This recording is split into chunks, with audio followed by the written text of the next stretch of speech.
का इजहार कर रहे हैं। वज़ीर आला ने आज उजाला अस्पताल जाकर जख्मियों का हालचाल जाना और उनके जल्द सेहतयाब होने की दुआ की है। इसके अलावा पीडीपी सदर महबूब मुफ्ती और सज्जाद लोन ने कुपवाड़ा में शहीद इंस्पेक्टर इसरारुल हक के घर जाकर मुतासरा परिवार से मुलाकात की है, जबकि एलओपी सुरेश शर्मा आज त्राल के हारीगांव जाकर कांस्टेबल जावेद मंसूर के घर वालों से मुलाकात की और ताजियत पेश की। नौगाम पुलिस स्टेशन में हुए धमाके को लेकर तरह तरह के सवाल उठने लगे हैं। वज़ीर आला और पीडीपी सदर ने इस मामले की गहराई और आजादाना तरीके से जांच की मांग की है। जख्मियों से मुलाकात के बाद सहाफियों से बात करते हुए वज़ीर आला ने कहा कि कई ऐसे सवालात हैं जिनका जवाब मिलना जरूरी है। उन्होंने कहा कि इसकी जांच होनी चाहिए कि किन हालात में इतनी बड़ी तादाद में धमाका खेज मवाद पुलिस स्टेशन में रखा गया। वहीं पीडीपी सदर ने अमोनियम नाइट्रेट जैसे हसास मवाद के लिए माहिरीन की खिदमत न लेने पर भी सवाल उठाए। उन्होंने कहा कि इसकी जांच होनी चाहिए कि ना तजुर्बाकार लोगों की जिंदगी क्यों खतरे में डालेगी। बता दें कि माहिरीन की टीम इस मामले में जांच कर रही है। वज़ीर आला ने उम्मीद जाहिर की है कि जांच के बाद ही इसका सही जवाब मिल पाएगा।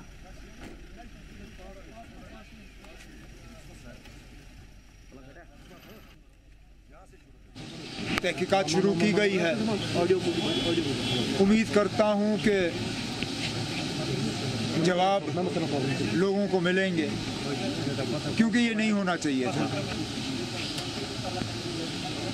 इतनी बड़ी क्वांटिटी एक्सप्लोजिव्स की यहाँ लाई गई, किन हालात में लाया गया, किन हालात में रखा गया, किन हालात में उसको डील किया जा रहा था। अब आहिस्ता आहिस्ता इन तमाम सवालों के जवाब जो हैं हमें हासिल होंगे, लेकिन फ़िलहाल मैं तो सिर्फ उन तमाम घरों के साथ हमदर्दी और ताज़ियत का इजहार करने, जिनके इस दुनिया में रहे नहीं, और फिर जो हमारे ज़ख्मी हुए उनका हाल पूछने के लिए मैं बिलखसूस यहाँ हस्पताल वालों का, ये उजाला सिग्नस का जो हस्पताल है, इनका शुक्रगुजार हूँ, क्योंकि सबसे पहले ये पहुँचे। इन्होंने टेलीफोन का भी इंतज़ार नहीं किया, खिड़की से देखा कि एक्सप्लोजन हुआ है, आग लगी है, इन्होंने अपना एम्बुलेंस भेजा और सबसे पहले स्पॉट पे इनकी टीम पहुंची और उन्होंने ज़ख्मी लोगों को निकाला। आज भी कई सारे ज़ख्मी इनके हस्पताल में इलाज हासिल कर रहे हैं, 4 लोग इनके आईसीयू में हैं। उम्मीद करते हैं कि ये सारे जो हैं इनकी सेहत ठीक होगी और इनको घर वापस भेजा जाएगा।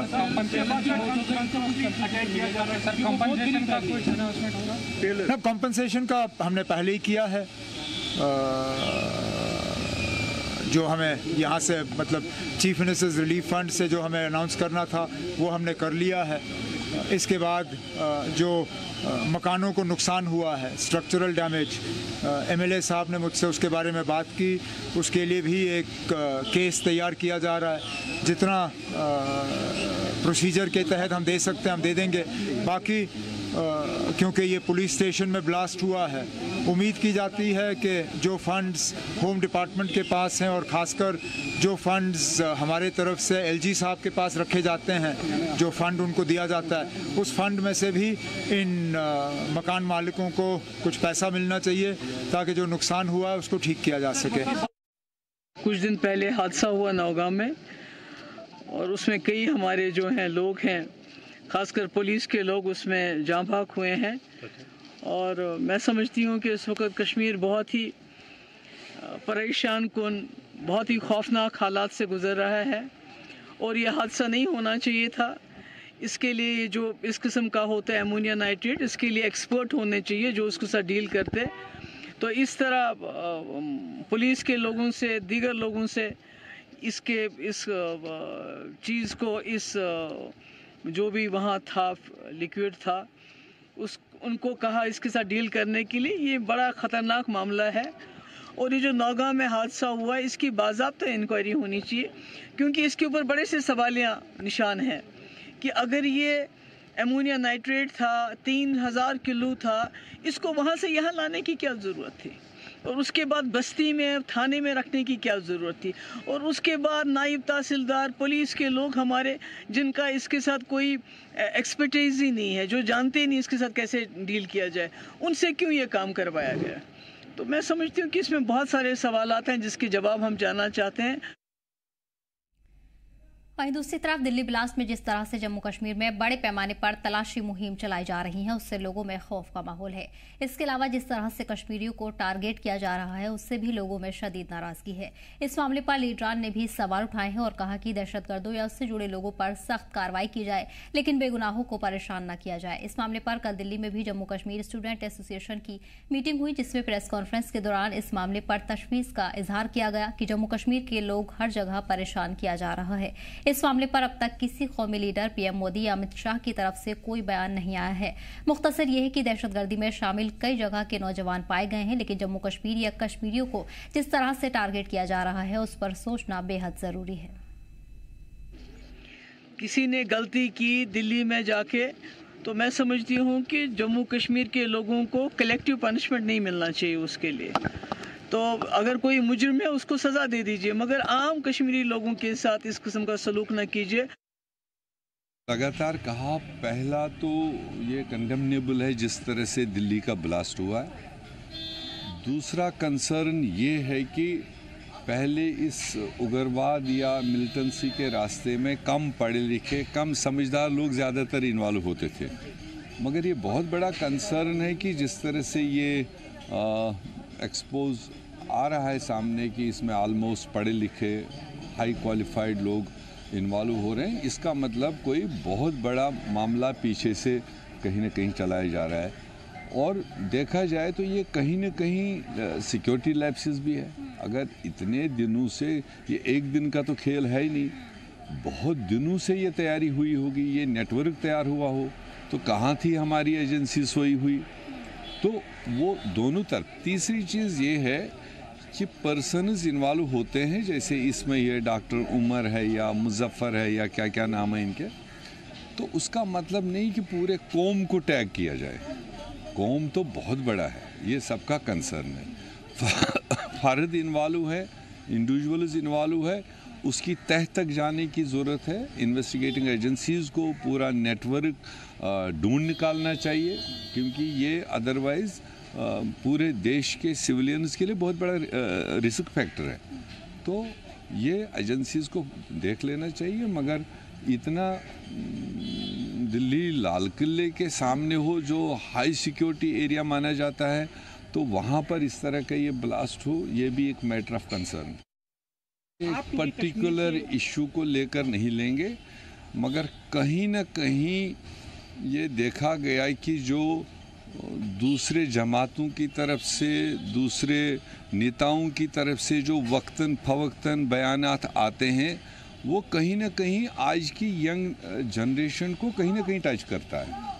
वो ज़िम्मेदार पोस्टों पर रहकर अगर कोई ये कह देगा कि अब तो 5 अगस्त के बाद में जाओ कश्मीर की लड़कियों को लूट लो, वो आपका माल है, तो क्या ये कॉन्स्टिट्यूशनल लैंग्वेज है? कहीं ना कहीं उस तरह की जनरेशन को टच करता है। ये एक एंगल हो सकता है, बट कहाँ से ये फीडेड हो रहे हैं वो नेशनल कंसर्न है। और इसी पर खास बातचीत करने के लिए कुछ मेहमान हमारे साथ जुड़ गए हैं, उनसे आपका ताल्लुक करवा देते हैं।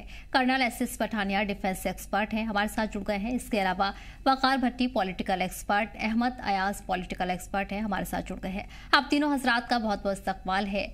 वकार साहब, सबसे पहले आपका रुख करना चाहूंगी, जिस तरह का माहौल आप जम्मू कश्मीर में इन दिनों देख रहे हैं, पहले ही जम्मू कश्मीर पर जो सवाल है वो उठाए जा रहे हैं। दिल्ली धमाका हुआ और उसके बाद से हर कोई सदमे में है, लेकिन उसकी जो बड़ी सुई है, बड़े इशारे हैं और बड़े तार निकल कर आए हैं, वो जम्मू कश्मीर से हैं। और जम्मू कश्मीर में इसे लेकर पहले से ही जो परेशानी है वो बढ़ती जा रही है। और उसके बाद हम इस तरह का माहौल देख रहे हैं कि लगातार छापेमारी की जा रही है।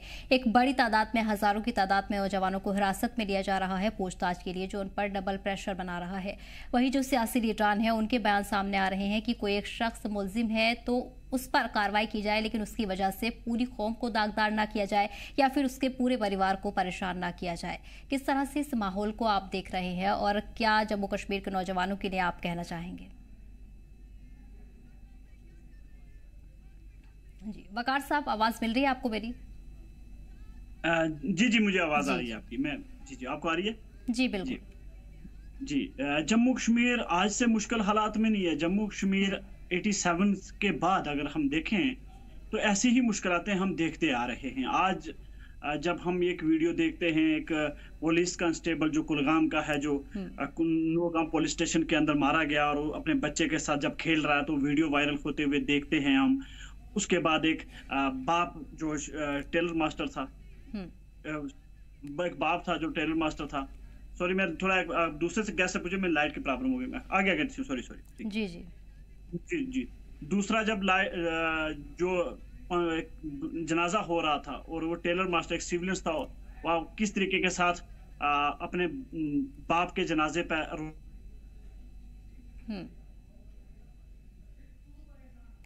बिल्कुल ठीक है। वकार साहब, मैं आपका रुख करूंगी, अहमद अयाज जी आपकी तरफ आना चाहूंगी। अयाज साहब, इन दिनों वादी के माहौल को आप किस तरह से देख रहे हैं? एक तरफ जो तनाव भरा माहौल है वो भी देखने को मिल रहा है, नौगाम ब्लास्ट हुआ और उसकी भी मुंसिफाना जांच की मांग की जा रही है। तमाम लीडरान है, चाहे हम सीएम उमर की बात करें या फिर पीडीपी सदर महबूब मुफ्ती की बात करें, वो ये सवाल उठा रही हैं कि इसकी निष्पक्ष जाँच होनी चाहिए और किस तरह इतना बड़ा जो हादसा है वो हुआ, इसकी जाँच होनी चाहिए। और अगर ये हादसा हुआ है तो माहिरीन उस वक्त क्यों मौजूद नहीं थे, कैसी ये इजाज़त दी गई? नौगाम ब्लास्ट को आप कैसे देख रहे हैं? और जिस तरह उसकी जांच की जो मांग है, कई बड़े सवाल उसमें उठ रहे हैं क्योंकि 9 अफसर की जान गई है, 32 के करीब लोग इसमें घायल हुए हैं। बहुत सारे सवालात सदफ जी। जहां तक कश्मीर में इसको देखने का माहौल है,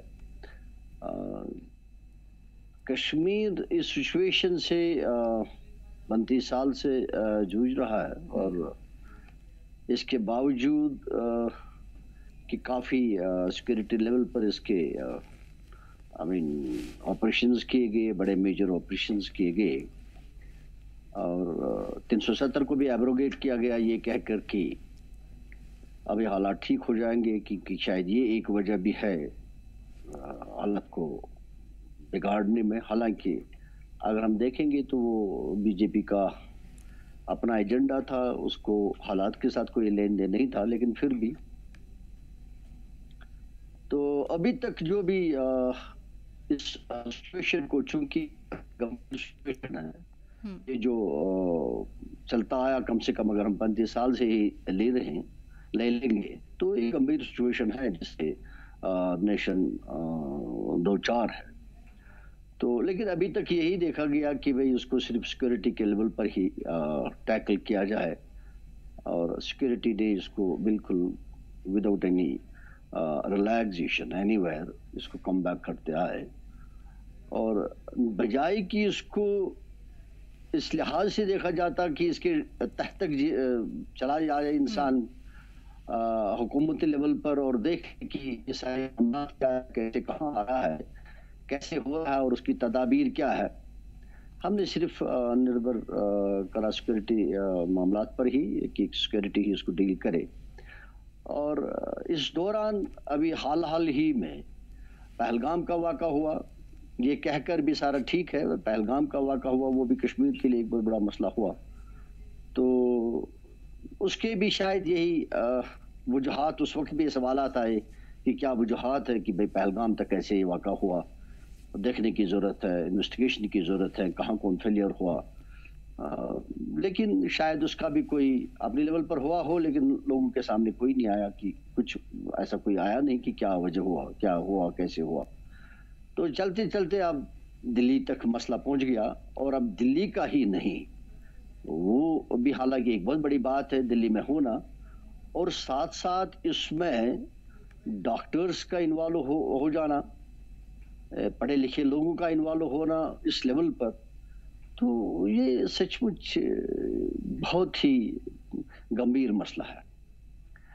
तो एक तो ये कि इसको लेवल पर जैसे करते आए ऐसे ही टैकल करते रहें, लेकिन देखने की बात यह है कि इसको एक कौमी मामला समझकर, एक कौमी वबा समझकर कौमी सतह पर देखा जाए, बजाय कि इसके साथ कोई खिलवाड़ किया जाए, कोई सियासत की जाए या किसी मजहब के साथ इसको जोड़ा जाए, कि ये एक स्टडी की जाए एक्सपर्ट्स की तरफ से, एक कमेटी तश्कील हो बड़ी लेवल पर, डिपार्टमेंट लेवल पर, कि क्या है ये असली मसला, कहाँ से क्या हो रहा है, कि कहाँ से अब मामला डॉक्टर्स का इन्वॉल्वमेंट तक आ गया।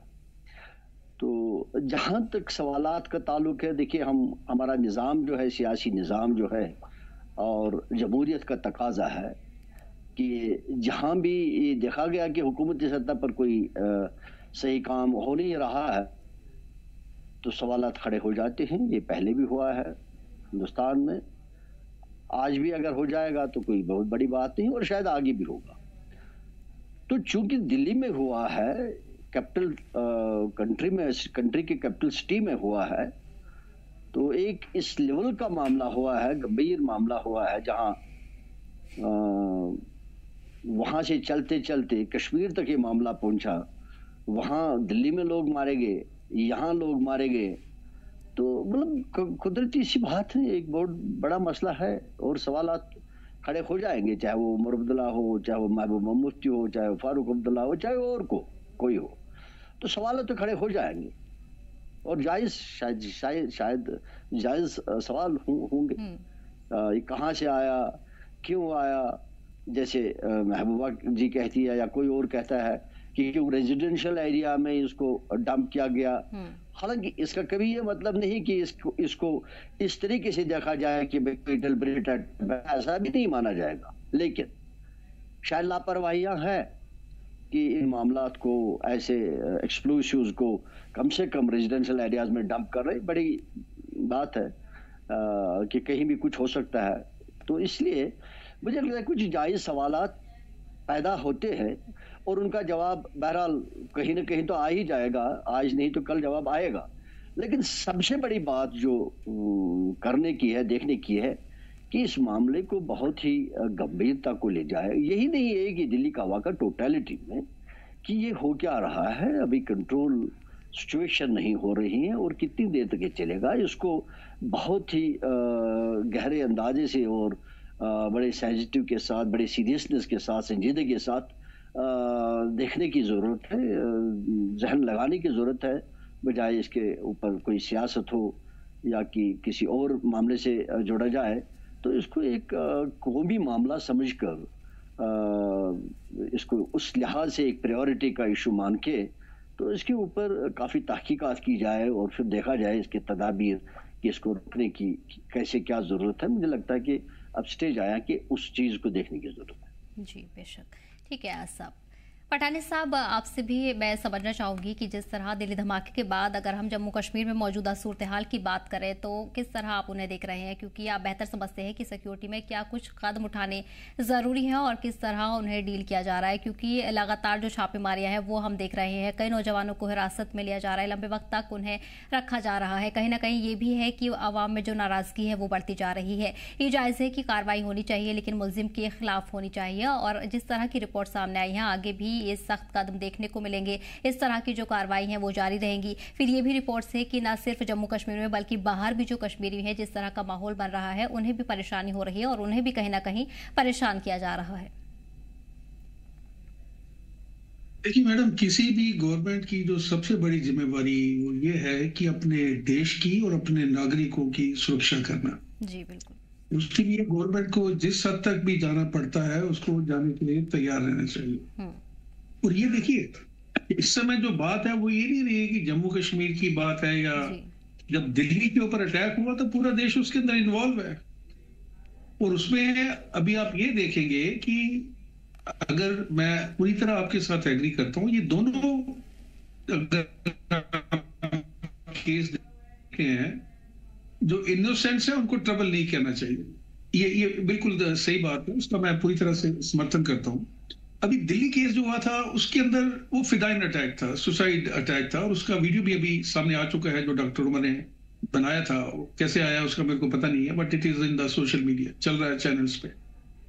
तो ये दोनों केस जो है ये अलग अलग किस्म के हैं। वहां पे फिदाइन अटैक हुआ था और उसके बाद क्या हुआ है कि ये जो फरीदाबाद में अमोनियम नाइट्रेट जो था तकरीबन 2900 kg, वो जो है वहां से कश्मीर लाया गया। एयरटाइट कंटेनर था या जो भी, जैसे भी उन्होंने टाटा में डाला या वैसे भी डाला। और उसके बाद यहाँ पे नौगांव पुलिस स्टेशन में ब्लास्ट होता है जिसमें मासूम लोगों की जान जाती है और नुकसान तो खैर भरपाई हो जाएगा लेकिन जान की कोई भरपाई नहीं हो पाएगी। तो इसको हम पॉलिटिक्स के तौर पे नहीं दे सकते, लेकिन कमियां हैं और मैं पूरी तरह से ये समर्थन करता हूं। I just learn that probably a judicial inquiry has been ordered by lieutenant governor. तो इसके अंदर जुडिशली इंक्वायरी का मतलब ये है कि अकाउंटेबिलिटी फिक्स होनी चाहिए। दिल्ली ब्लास्ट के अंदर भी अकाउंटेबिलिटी फिक्स होना चाहिए, उसके बाद जो नौगांव में ब्लास्ट हुआ है उसके ऊपर भी होना चाहिए, और सारे देश को इकट्ठे मिलके ये जो नई समस्या अब आ रही है व्हाइट कॉलर टेररिज्म या रेडिकलाइजेशन जो हो रहा है, इसमें जब तक अवाम सपोर्ट नहीं करेगा, लोगों की जानें भी जाएंगी, देश की सुरक्षा के ऊपर भी फर्क पड़ेगा। और ये जो रेडिकलाइजेशन है, अगर आप ये मान के चलिए कि पहली घटना हुई है, इससे पहले भी कई बार पढ़े लिखे लोग जो कुछ इंजीनियर रहे हैं, कुछ ने PhD डॉक्टरेट किए हुए हैं, वो भी मिलिटेंसी का हिस्सा थे। तो ये कहना है कि ये पहली बार हो रहा है वो गलत है, लेकिन जिस स्केल का हुआ है और जिस तरीके से डॉक्टर इसके अंदर इन्वॉल्व होते जा रहे हैं, ये अभी आपने ये भी देखा होगा कि कुछ एक डॉक्टर प्रिया है शायद उनका नाम, और एक और भी है, हिंदू है, तो वो भी इसके अंदर इन्वॉल्व है। तो हम इसको एक प्रिज्म से नहीं देख सकते कि नहीं जी ये मुस्लिम कम्युनिटी के खिलाफ हो रहा है। तो जैसे जैसे जांच का दायरा बढ़ता जाएगा, आप देखेंगे कि ये चीजें जो है ये और उभर के सामने आएंगी। और सबसे बड़ी बात यह है कि जो भी मॉड्यूल बनता है, अभी हमें ये सबको पता है कि J&K के अंदर तकरीबन हर डिस्ट्रिक्ट में इनके मॉड्यूल बने हुए हैं। इसके अलावा दिल्ली में भी हो सकता है और किसी बड़े शहरों में भी उनके मॉड्यूल बने होंगे। और मॉड्यूल जब बनता है तो उसके नीचे कौन लोग काम करते हैं? वो होते हैं sleeper cells, OGW, sympathiser, fund raiser, और ये फंडिंग कहीं ना कहीं से तो आ रही है। बिकॉज नो मैटर, डॉक्टर्स अच्छा कमाते हैं, नोबल प्रोफेशन है, लेकिन वो अपनी जेब से तो पैसा नहीं खर्च करेंगे, तो कहीं ना कहीं से फंडिंग आ रही है, उसको हम रोकने में अभी तक सफल नहीं हुए हैं। तो ये सारी चीजें संज्ञान लेके, और जहां तक नौगांव ब्लास्ट की बात है, ये बिल्कुल सही बात है कि भाई आपको वहां से लाने की क्या जरूरत थी? अगर एविडेंस लाना था तो उसमें से कुछ क्वांटिटी आप ले आते थे। और उसके बाद जब आपने देखा है कि अमोनियम नाइट्रेट, जिसकी हम बात कर रहे थे कि वो एक्सीडेंटली ब्लोन हुआ है लाल किला में डॉक्टर उमर के द्वारा, that was a plan thing, तो खतरा तो कहीं दिख रहा था। उसके बाद फिर आप उसको लाते हैं, ओपन में रखते हैं, और जो एक्सपर्ट्स लोग हैं उनसे आप राय नहीं लेते हैं, उसके साथ आप फिडल करते हैं। देखिए अमोनियम नाइट्रेट जो है on its own it is nothing, जब तक इसके अंदर फ्यूल ना ऐड किया जाए और डेटोनेटर ऐड ना किया जाए, ये एक्सप्लोजिव नहीं बनता है। लेकिन अमोनियम नाइट्रेट के अंदर मान लीजिए फ्यूल ऐड हो रखा हो और उसके बाद शॉकवेव या फायर से वो एक्सप्लोड हो सकता है, तो इसमें कहीं ना कहीं कोताही तो है। जिसमें भी रिस्पॉन्सिबिलिटी है, जिसकी भी अकाउंटेबिलिटी है, वो फिक्स होनी चाहिए और उनको स्ट्रिंजेंट पनिशमेंट मिलनी चाहिए। अभी आप ये देखेंगे कि पहलगाम के अंदर जो अटैक हुआ था उसकी भी अकाउंटेबिलिटी अभी तक कहीं नजर नहीं आ रही है। तो गवर्नमेंट को उसका संज्ञान लेना पड़ेगा, और ऐसी चीजों को जिससे हमारी देश की सुरक्षा पर खतरा है, हमारे नागरिकों की जान पर समस्या, इसमें धर्म नहीं आना चाहिए, पॉलिटिक्स नहीं आनी चाहिए, ये उससे कहीं ऊपर है। जी बिल्कुल जाहिर है।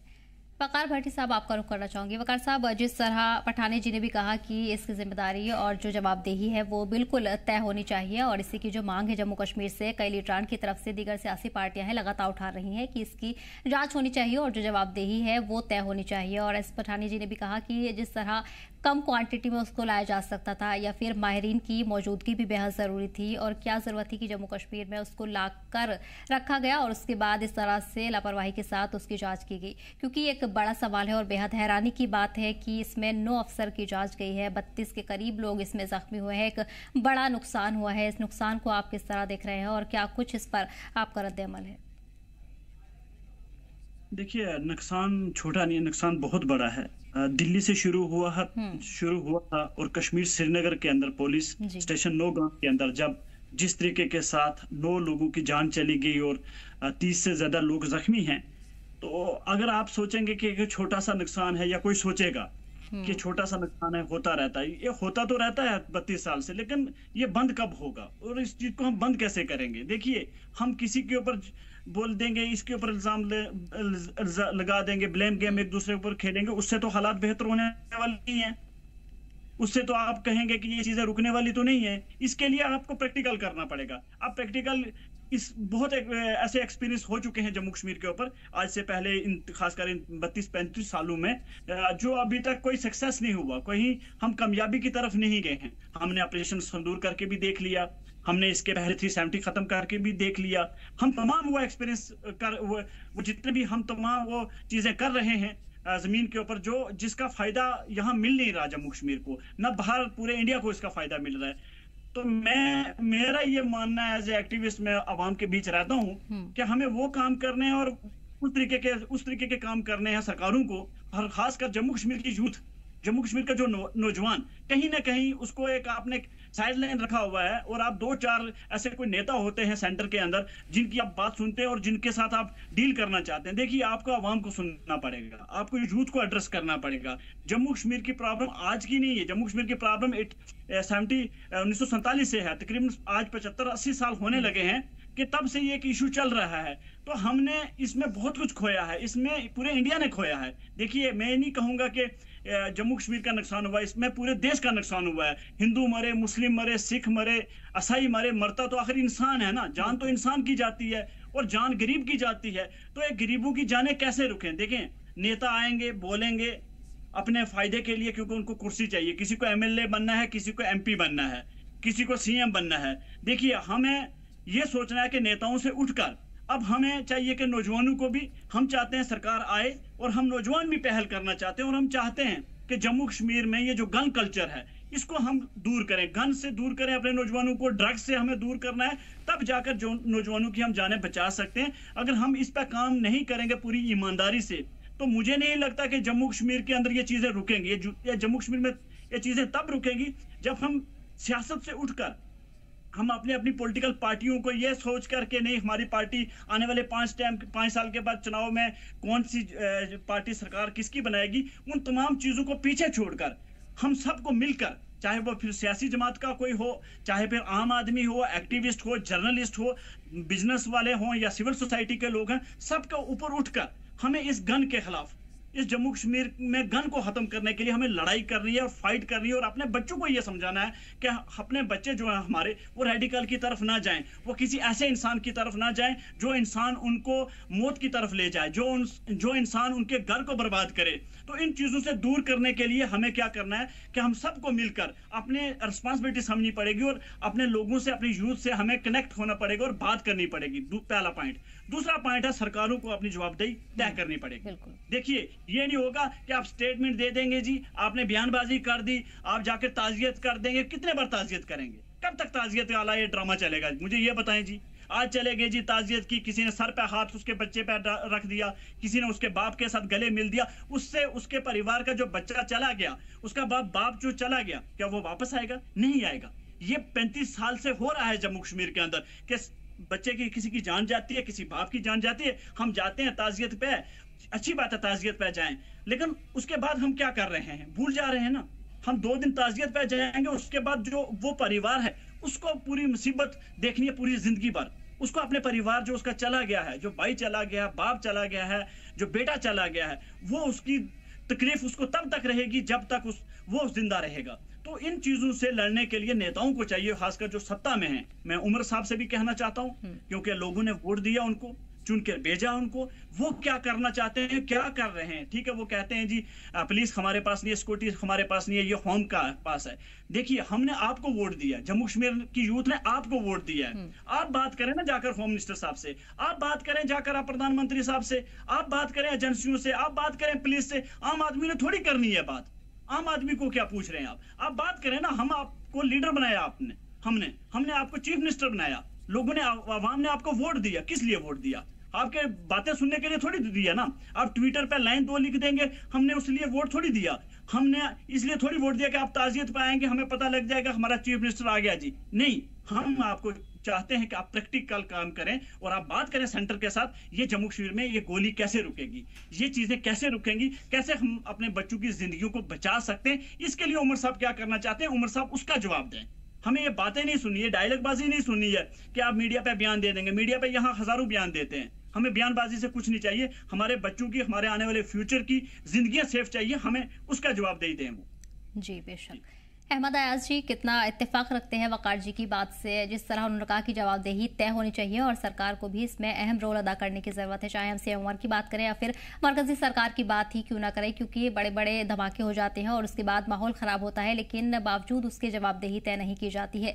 इसके अलावा ये भी मैं आपसे समझना चाहूंगी, क्या आप मुख्य वजह मानते हैं कि जो आज का नौजवान है, कहीं अगर हम कहते हैं कि माली तंगी की वजह से इस तरह का कदम उठाया, तो एक बड़ा पेशा है डॉक्टर और कोई माली तंगी नहीं, किसी भी तरह का स्ट्रेस नहीं, उसके बावजूद भी इस तरह के नौजवान अगर इन हरकतों में आ रहे हैं, दहशतगर्दाना हरकतों में शामिल हो रहे हैं, तो इसके पीछे क्या बड़ी वजह आप मानते हैं? तमाम अगर जम्मू कश्मीर के लीडरान की हम बात करें तो उनका कहना है कि जितना प्रेशर उन पर बनाया जा रहा है, कहीं ना कहीं वो उससे परेशान होकर इस तरह के कदम उठा रहे हैं। महबूब मुफ्ती के बयान की अगर मैं बात करूं, उन्होंने कहा कि प्रेशर कुकर जैसा माहौल जम्मू कश्मीर के नौजवानों के लिए बना दिया गया है, क्योंकि दिल्ली ब्लास्ट से भी आप देखेंगे जो तमाम ज़्यादा नाम है वो जम्मू कश्मीर से सामने आए हैं। देखिए, वकार जी की बात सही है कि बुनियादी जो जिम्मेदारी है वो हुकूमत की है, क्योंकि एक आम इंसान हुकूमत बनाता है और हुकूमत खुद देखती है लोगों के मामला क्या है, कैसे मामला को हल किया जाए, तो वो जिम्मेदारी उनकी वहाँ बनती है। तो अभी अगर ये मामला है कि सेंटर और स्टेट के दरमियान लॉ एंड ऑर्डर का इशू है, पुलिस का इशू है, होम मिनिस्टर का इशू है, तो फिर भी वहाँ जो हमारे नुमाइंदे हैं जिनको चुना गया बड़े जोश खरोश के साथ, उनकी जिम्मेदारी बनती है वो किस लेवल पर ये मामला जो है लोगों के उनको देखकर हल करने की कोशिश करे। लेकिन उसके साथ साथ मेरा मानना है कि सिक्योरिटी लेवल पर जितना भी किया गया तो शायद वही नतीजा है कि जो हमारी यहाँ सिचुएशन 90s में थी वो आज नहीं है। शायद वही एक वजह हुआ जो सिक्योरिटी लेवल पर जो भी कार्रवाइयाँ की गई, तो क्योंकि सिक्योरिटी लेवल के अलावा कोई और बात सोची नहीं गई। तो मेरा मानना है कि काफ़ी उस लेवल पर काफ़ी काम हो गया, तो इसको और तरीकों से देखने की ज़रूरत है, इसको और समझने की ज़रूरत है। जैसे मैं पहले भी कह रहा था, शायद इसमें चाहे सियासी पॉलिटिकल पार्टीज अपोजिशन में हो, चाहे हमारे यहाँ कोई सिविल सोसाइटीज़ हो, चाहे हमारे यहाँ मजहबी लीडर्स हो, मुझे लगता है कि सबको इकट्ठे उनसे मशवरा करके, उनसे बातचीत करके, उनको कॉन्फ्रेंस में लेकर इस मामले को संजीदगी से देखने की ज़रूरत है और उसमें भी हुकूमत को ही पहल करने की ज़रूरत है। अब ये कहेंगे कि हम तो अपने लेवल पर सोचते हैं कि ऐसा होना चाहिए, और फिर ये है कि इसको कोई ऑर्गेनाइज्ड अंदाजे से कोई देखना चाहिए, कोई ऑर्गेनाइज्ड तरीके से करना चाहिए। I think that's not other than the government. The government again has to take an initiative instead कि हो सकता सियासत को इससे कोई फ़ायदा मिला हो या मिलता हो, वी डोंट नो। तो लेकिन इनको इन टेम्परेरी या कुछ फ़ायदा हासिल करने की सोच से नहीं देखना है, इसको कौमी सतह पर देखना है कि ये कौम के तरक्की के लिए कितना लाजमी है कि इसका रोकना, और दूसरा इसे जो जानी नुकसानात होते हैं और जो तबाहियाँ होती हैं, जो इनसिक्योरिटी महसूस करते हैं लोग, जैसे पठानिया साहब ने कहा कि ये गवर्नमेंट की जिम्मेदारी बनती है कि वो हर एक की सुरक्षा देखे, हर एक की सिक्योरिटी को देखे, हर एक बाशिंदे की सिक्योरिटी को देखे, ये उनका वहाँ पर फर्ज बनता है। और उसके साथ साथ ये भी ज़्यादा ज़रूरी है ये देखने की कि आज तक हम ये कह रहे थे कि भाई कोई शायद मिलिटेंसी की तरफ इसलिए रागिब हो रहा है कि अनएम्प्लॉयड है, पढ़ा लिखा नहीं है, गरीब तबके से है, ये भी एक सोच था और शायद सही भी था। लेकिन अब चूंकि पढ़े लिखे लोग इसमें जा रहे हैं, डॉक्टर्स जा रहे हैं और अच्छी तादाद है, ये कोई एक ऐसा आदमी नहीं है, जो अभी रिपोर्ट्स है एक ग्रुप टाइप माहौल है, तो इसको और देखने की ज़रूरत है। हम कितनी देर तक सिक्योरिटी के सहारे चलते रहेंगे, तो इसको हमने मुझे लगता है साइंटिफिक बुनियाद पर देखना पड़ेगा, डीप स्टडीज करके, स्क्रैच करके अपने दिमाग लड़ा के एक्सपर्ट्स की कि क्या इसमें बात है, कहाँ से क्या शुरुआत हो रही है, कहाँ से क्या करने की ज़रूरत है, तो अकॉर्डिंगली जो प्लग्स है उनको प्लग करने, उनके जो गैप्स है उनको प्लग करने की ज़रूरत है, या और कोई करेक्शन करने की ज़रूरत है। मुझे लगता है कि इसको उस लेवल पर देखने की ज़रूरत है, क्योंकि ये आज का ही, अभी तो 35-36 साल से जो हम जम्मू कश्मीर से आते हुए दिख रहे हैं, तो अभी ये जो जनरेशंस, जो हमारी जनरेशंस है, एक तो वो लोग जो इस वक्त है वो अभी इनसिक्योर महसूस करते हैं, दिक्कतें महसूस करते हैं, अमन महसूस नहीं करते हैं। तो जो जनरेशंस के ऊपर जनरेशंस आ रहे हैं, तो मुझे लगता है कि एक जनरेशन अभी तक है 90 से अगर आज तक ले लें हम, तो कहीं 35 के आसपास वो बच्चे जो इस वक्त जवान है, वो इसी माहौल में, अगर जम्मू कश्मीर में हम देखेंगे तो जम्मू कश्मीर में ऐसे ही वो बच्चे पैदा हो गए।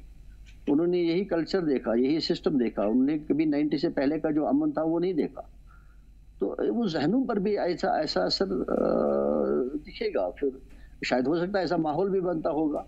तो इसलिए इसको उस लेवल पर देखने की ज़रूरत है, और हुकूमत को मुझे लगता है कि इसको बहुत ही सीरियसली देखने की, बहुत ही सीरियसली देखने की ज़रूरत है। इसको ऐसे ऑर्डिनरी कि भाई चलो ठीक है, वहाँ कुछ हो गया तो सिक्योरिटी जाएगी, वहाँ तलाशी करेगी, वहाँ मार देगा, वो कर देगा। अभी इतना ही नहीं है, मुझे लग रहा है कि इसको और वाइडर करने की ज़रूरत है और वाइडर देखने की ज़रूरत है।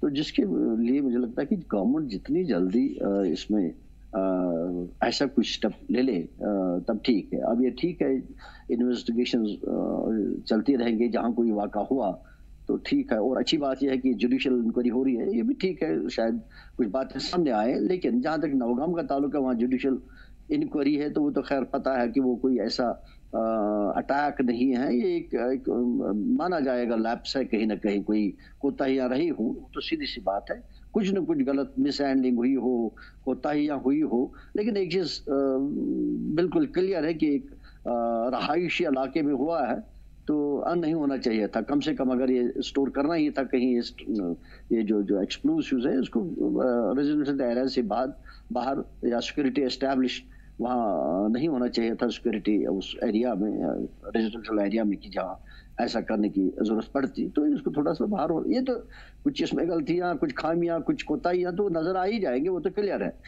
लेकिन सबसे बड़ा मसला है वो कि जहाँ जैसे दिल्ली में वाक़ा हुई है या पहलगाम में पिछले बार हुआ, तो उनको देखने की जरूरत है टोटलिटी में, ताकि इस मामला से निजात हासिल हो जाए। नहीं तो आने वाली जनरेशन जो है नहीं लग रहा है कि कोई इससे बच पाएगा। अभी ये जो डॉक्टर्स है, ये भी शायद इसी के आसपास ही जिए होंगे, जो हालात हम देख रहे हैं, अगर सारे वो सचमुच कश्मीरी है सारे, तो इसी माहौल में पड़े बड़े हुए होंगे, तो उनको यही माहौल मिला होगा। तो लिहाजा माहौल को बेहतर करने की ज़रूरत है। तो उसमें मुझे लगता है कि और एंगल से देखना पड़ेगा। एक तो यह सिक्योरिटी एंगल तो ठीक है, लेकिन और एंगल से कि इसको कैसे ठीक किया जाए, कैसे इसके ऊपर अप्रोच किया जाए, कैसे इस मामले को बड़े खुले जहन देखा जाए कि क्या करने की ज़रूरत है, कहाँ पर ठीक करने की ज़रूरत है। मुझे लगता है कि ऐसा कोई देखने की ज़रूरत। और भी कोई सवाल था आपका शायद? जी बिल्कुल, ठीक है अयाज जी, मैं लौटूंगी आपके पास। जी बिल्कुल। कर्नल पठानिया जी, जिस तरह अयाज जी ने भी कहा कि माहौल को बेहतर बनाने की ज़रूरत है, क्योंकि वही माहौल है और ये बात जाहिर भी है कि सालों से चला आ रहा है। लेकिन ऐसे में ये चिंता का मौजूद था कि जो लोकल सपोर्ट है, लोकल मदद है और ओवरग्राउंड वर्कर्स है, वो भी एक बड़ा चिंता का मौजूद जो सुरक्षा बल है उनके लिए बना हुआ है, सरकार के लिए बना हुआ है, जिसकी वजह से पूरी तरह से अगर हम कहें तो जम्मू कश्मीर से दहशतगर्दी ख़त्म अभी तक नहीं हुई है, तमाम सरकार की कोशिशों के बावजूद भी। लेकिन अब जो पढ़े लिखे नौजवान हैं वो भी इसमें शामिल होते हुए नजर आ रहे हैं। किस तरह आप इसको देख रहे हैं? और अगर माहौल की हम बात करें तो कैसे ये माहौल जो सालों से चला रहा है उसे ठीक किया जा सकता है? क्या इसमें सरकार को अहम कदम उठाने होंगे? जो हमारे सुरक्षा बल हैं उन्हें कुछ बदलाव करना होगा?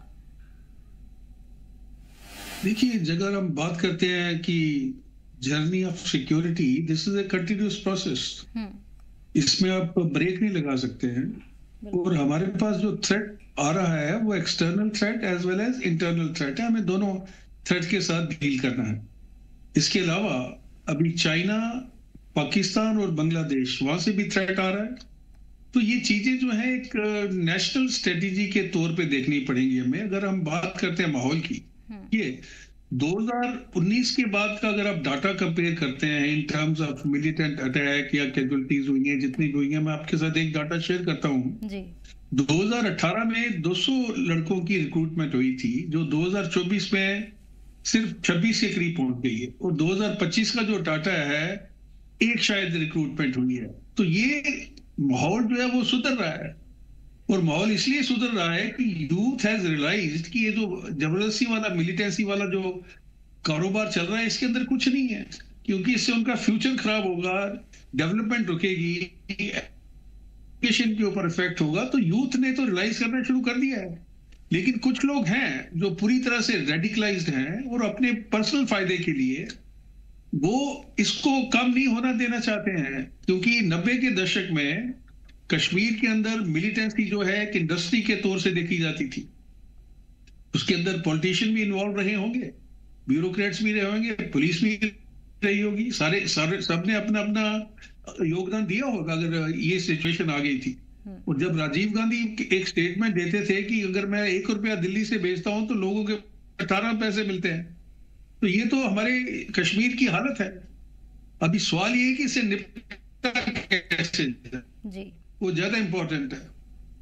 तो उसके लिए एक तो हमें इनके ऊपर बहुत सख्ती से प्रहार करना पड़ेगा, जितने भी मॉड्यूल्स हैं इनको पूरी तरह से डिसमेंटल करना पड़ेगा, इनके स्लीपर सेल्स को, इनके ओजीडब्ल्यू वर्कर्स को, इनके जो सिंपैथाइजर हैं, अगर कुछ सख्त कानून बनाने की जरूरत है जिसमें इनकी इन्वॉल्वमेंट जो है that should be considered as a act of terrorism and treason with the nation. उसके अलावा आपको टेरर फंडिंग के ऊपर भी प्रहार करना पड़ेगा। ये कहां से आ रहा है, हवाला के जरिए आ रहा है, कैसे आ रहा है, क्यों लगातार आता जा रहा है। और रेडिकलाइजेशन के लिए जो लोग जिम्मेवार हैं, देखिए इसमें आवाम का सबसे बड़ा रोल क्या है। जो इंसान रेडिकलाइज होता है उसको पहले सिलेक्ट किया जाता है, उसके अंदर कुछ कमियां होती हैं, उसके बाद एक कॉमन लैंग्वेज में ब्रेन वॉशिंग भी कह सकते हैं। तो अंदर ये रिलीजियस एंगल भी यूज किया जाता है, पॉलिटिकल चीजें भी यूज की जाती हैं, सोशल और पर्सनल लेवल पे उसको सिलेक्ट करने के बाद उसको तैयार किया जाता है। क्योंकि अगर आपने ये वीडियो देखा होगा डॉक्टर उमर का, तो उन्होंने बड़ा क्लियरली कहा है कि ये जो है मार्टिरडम है। और अगर हम सोच लेके चलते हैं, जबकि सुसाइड बॉम्बिंग जो है कुरान और जितने भी ऑर्गेनाइजेशन है, मुस्लिम ऑर्गेनाइजेशन, वो उसको कंडेम करते हैं, कोई भी इसको प्रमोट नहीं करता है कि आप टेररिस्ट एक्टिविटी में इन्वॉल्व हुई या आप इसके अंदर सुसाइड बॉम्बिंग कीजिए। तो पहले जो सिस्टम था कि पाकिस्तान क्या करता था, ये जितने भी मुस्लिम टेररिस्ट ऑर्गेनाइजेशन है, ISI, तालिबान, TTP तो अभी भी कर रहा है, ये बचपन से उन बच्चों को तैयार करते थे, मदरसा लेवल पे सिलेक्शन होती थी, उसके बाद उनको ड्रग्स खिलाई जाती थी और उनको एक सुसाइड बॉम्बर का काम दिया जाता। अभी वो चीज खत्म हो गई है। तो अभी ये लोग क्या कर रहे हैं कि जो पढ़े लिखे लोग हैं, जिनका एक जो सोसाइटी में एक रोल मॉडल है, जो सोसाइटी में एक इन्फ्लुएंसर है, उनको टारगेट कर रहे हैं। और आपने ये भी देखा होगा कि जो कुछ मौलवी जो हैं, जो प्रीचर्स का काम करते हैं, वो भी इसमें इन्वॉल्व है। कुछ ज्यादा तो अच्छे हैं लोग, लेकिन कुछ है। और आपको अगर तालाब को खराब करना है तो उसके लिए आपको 1 या 2 गंदी मछली चाहिए। माओ जेडुंग ने, जो चाइना के बहुत बड़े थिंकर थे और इंसर्जेंसी एक्सपर्ट थे, उन्होंने ये कहा था कि जो इंसर्जेंट है या मिलिटेंट है वो एक मछली के समान है और वो रहता है पानी में, जिसमें जो लोगों से बना है।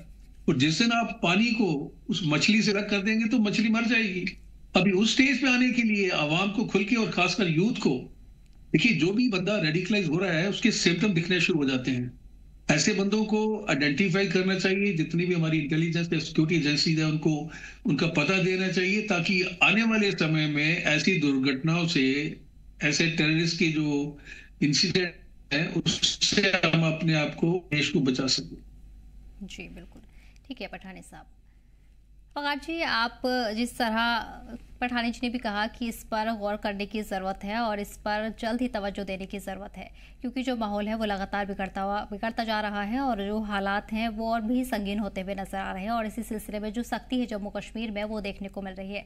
डॉक्टर उमर का भी वीडियो वायरल हुआ जिसमें कौम से जोड़कर और कश्मीरी सोच से जोड़कर भी उसे कहीं ना कहीं देखा जा रहा है, क्योंकि इसमें साफ तौर पर एक मैसेज की तरह वो वीडियो वायरल हो रहा है। उस वीडियो पर आपका क्या रद्द-ए-अमल है? और जिस तरह अगर जम्मू कश्मीर के माहौल में सुधार की हम बात करें तो सालों साल बीत गए, लेकिन तमाम कोशिशों के बावजूद भी हालांकि बदलाव, बहुत बड़ा बदलाव देखा गया है, बहुत कंट्रोल है, लेकिन पूरी तरह से जम्मू कश्मीर से जो दहशतगर्दी है वो खत्म नहीं हो पा रही है। सदफ जी, आपने मुझसे पूछा? जी वकार जी। जी देखिए, मैं आपसे मैं देश से बात करना चाहता हूँ, देश के नौजवानों और कश्मीर के नौजवानों से बात करना चाहता हूँ आपके मीडिया के जरिए। जहां तक मैं देख रहा हूँ सोशल मीडिया पे, इंस्टा पे आप देखें, ट्विटर पे देखें, फेसबुक पे देखें, आप देखें देश के अंदर भी कैसे हालात है। मैं उन लोगों को भी कहना चाहता हूँ, मैं देश की सरकार ये गुजारिश करता हूँ जम्मू कश्मीर से कि आप कम से कम सोशल मीडिया के अंदर, मीडिया के अंदर इस चीज को कम कीजिए और ऐसा कोई कानून बनाइए कि जैसे आप खुद देख सकते हैं सदफ जी कि देश के अंदर किस तरीके के साथ इस्लाम के खिलाफ हेट फैलाई जाती है कुछ लोगों की वजह से। मैं नहीं कहूंगा सब ऐसे हैं, कुछ लोग ऐसे जो ट्विटर के अंदर, इंस्टा के अंदर, फेसबुक पे इस्लाम के खिलाफ, प्रोफेट मोहम्मद सल्लल्लाहु अलैहि वसल्लम के खिलाफ खुलेआम बोले जा रहे हैं, कई सालों से बोल रहे हैं, लेकिन कोई भी कानूनी एक्शन उनके ऊपर नहीं होता, कोई कानूनी कार्रवाई उनके ऊपर नहीं होती। तो कहीं ना कहीं यूथ को, जब कश्मीर में हो या देश भर के अंदर, यूथ को ये लगता है कि अगर हम मुसलमानों में से कोई ऐसी बात करता है तो वो जेल से बाहर ही नहीं आता है, वो 1-1 साल, 2-2 साल, 10-10 साल जेल के अंदर रहता है। तो इस तरीके के साथ जब हेट फैलाया जाता है, लिंचिंग की जाती है, मुसलमानों को मारा जाता है, इस्लाम के खिलाफ बोला जाता है, कुरान को जलाया जाता है, प्रोफेट मोहम्मद के खिलाफ गलत चीजें इस्तेमाल की जाती हैं फेसबुक, सोशल मीडिया, ट्विटर के ऊपर, लेकिन सरकार कोई एक्शन नहीं ले रही है। सरकार उनके खिलाफ कोई सख्त एक्शन नहीं ले रही, ना उनको थाने में या ना जेल में उनको भेजा जा रहा है। तो वहां से भी एक लड़कों को आप देखें, फिर जब आपका दुश्मन बाहर बैठा हो ना, तो वो क्या करता है कि उस मौके का तलाश करता है कि वो मौका मिले कि जब मैं किसी को कह सकूं को देखो तुम मुसलमान हो ना, तुम इस्लाम के साथ जुड़े हो, देखो तुम्हारे नबी के शान में क्या गुस्ताखी हो रही है, तुम्हारे अल्लाह की शान में क्या गुस्ताखी हो रही है, तुम्हारे इस्लाम को कैसे नीचा दिखाया जा रहा है, उठो आओ हमारे साथ, मिलते हैं, हम लड़ते हैं भारत के साथ, मिलते हैं, हम करते हैं ये काम। तो उस तरीके से भी रेडिकल तब फैलाया जाता है इन लोगों की तरफ से, क्योंकि बाहर के दुश्मन उसी चीज का वेट कर रहे हैं जो चीज आप खुद दे रहे हैं। आज भी आप देखें, डॉक्टर उमर का नाम आया, डॉक्टर उमर का नाम आते ही कई डॉक्टरों को इन्वेस्टिगेशन के लिए बुलाया। ठीक है जी, एजेंसियों का काम है, पुलिस का काम है, एजेंसियां बुलाएंगी, सबको बुलाया गया और उस टाइम पूरे नेशनल टीवी के ऊपर दिखाया गया, तमाम टीवी चैनल्स, ट्विटर के ऊपर दिखाया जी फलाना डॉक्टर का नाम, इसका डॉक्टर, ये डॉक्टर, वो डॉक्टर, कम से कम 10-15 डॉक्टर मुसलमानों के नाम बता दिए। अच्छा, उनको इन्वेस्टिगेशन पे बताया था, इन्होंने मीडिया ट्रायल चला दिया। अब मीडिया ट्रायल चलाने के बाद जब NIA ने इन्वेस्टिगेशन करके उनको बाइज्जत भेज दिया वापस के ठीक है हमने आपसे जांच कर दी, अब जाइए घर में। उसके बाद मीडिया को चलाना था ना कि भाई ये बेगुनाह थे, ये सिर्फ बुलाना था, उनसे बात करनी थी, उनसे सवाल जवाब करने थे, इनका कोई रोल नहीं है, भाई ये आतंकी नहीं है। लेकिन जब पकड़े गए तो तब आपने आतंकी बताया, जब छोड़े गए तो आपने क्यों नहीं कहा कि ये बाइज्जत बरी हुए, भाई इनका कोई रोल नहीं है। आपने उनका भी फोटो दिखाकर, उनका नाम भी बताकर, ट्विटर पे, टीवी पे, इंस्टा पे आपने उनको भी विलन, उनको भी आतंकी बता दिया। तो बताओ वो समाज में, कल सोसाइटी के अंदर जब जाएंगे तो लोग उनको किस नजर से देखेंगे?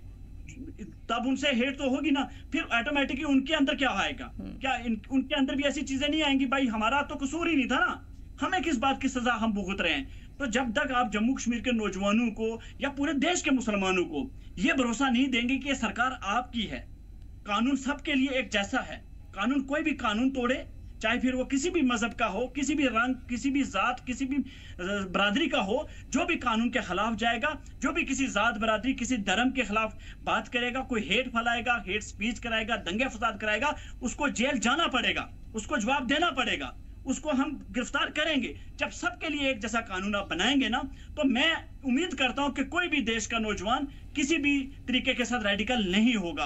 आप रेडिकल को रोक सकते हैं, सरकार रोक सकती है, और नौजवान आपका साथ देने के लिए तैयार है। मैं अपील करता हूं जम्मू कश्मीर को कि हम नौजवान उन सरकार का साथ देना चाहते हैं, लेकिन सरकार हमें यह बताए कि कोई बेगुनाह को तंग नहीं करेंगे, किसी बेगुनाह को थाने में परेशान नहीं किया जाएगा, किसी बेगुनाह को सड़कों पे मारा नहीं जाएगा, सबको जस्टिस मिलेगा, सबको इंसाफ मिलेगा। ये नहीं होता कि एक उमर ने ब्लास्ट किया और आप सब कश्मीरियों को, सब मुसलमानों को एक ही साथ रख लो, ये चीज नहीं होनी चाहिए। हाँ, जो गुनहगार है जिसने क्राइम किया उसको सजा मिले, उसको सूली पर लटका दें, उसको सख्त से सख्त सजा मिले। अब मुझे बताओ, फिर अगर सजा एक को मिली, गुना एक ने किया, क्राइम एक ने किया, आपने घर उड़ जाके उड़ा दिए, भाई उनका क्या कसूर है?